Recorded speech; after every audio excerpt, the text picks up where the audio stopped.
שלום גבירותיי ורבותיי, ברשות הקהל הזה.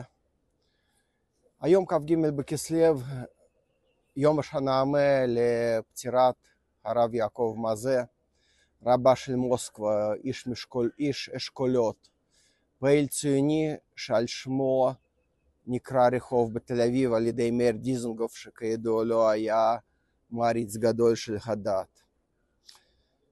בקיץ 2020 בין שני הסגרים, חתני אלי סלוצקין העניק לי את ספר הזיכרונות של הרב מזה באומרו, תסתכל מה הרב מזה כתב על הקורונה לפני 100 שנה.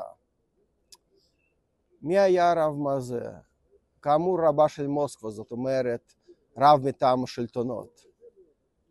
עם זאת, ראש קהילה אמיתי שבמשך חצי יובל שנים עמד והגן על קהילתו. אחרי המהפכה, כאשר החיים ברוסיה הפכו לגיהנום, הוא היה יכול לצאת, אבל לא רצה. הוא לא היה יכול להשאיר את הקהילה שלו בגיהנום, והוא נפטר כקברניטה של אונייה הטובעת בסערה על גשר הפיקוד. הוא היה רב מטעם השלטונות, ועם זה הוא היה גדול בתורה, המדיין בהלכה עם כל גדולי הרבנים, שילוב כשלעצמו יחידני למדי. על זה הוא היה איש משכיל, ממש רב אופקים, בקיא בהיסטוריה, בפילוסופיה, בספרות רוסית, גרמנית ויוונית לפחות.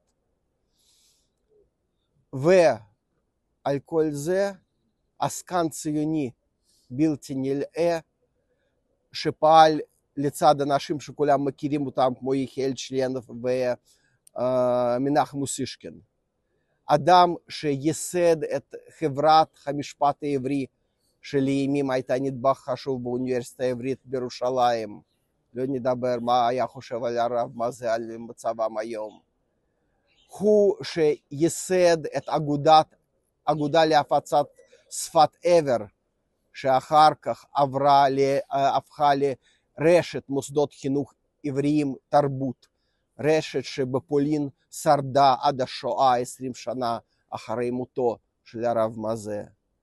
הוא בעצם נתן חסות, נתן תמיכה למועדון הספורט מכבי ולתיאטרון הבימה שקיימים עד היום.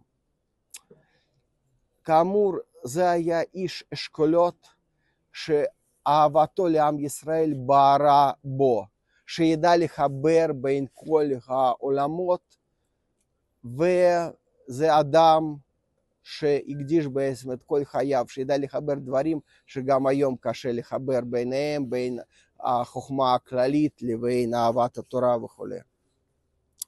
לבסוף, כדי לא להחזיק אתכם במתח, אני רוצה להקריא משפט אחד, שבעצם על כל הזיכרון הזה אמר לי חתני שהרב מזה כתב על הקורונה. באותה מידה שהרופאים עוזרים להמשיך את החיים, אני מכבד אותם מאוד. אבל בשעה שהם יועצים להיות משומרים למוות, אני מתקצף עליהם מאוד. יהי זכרו ברוך.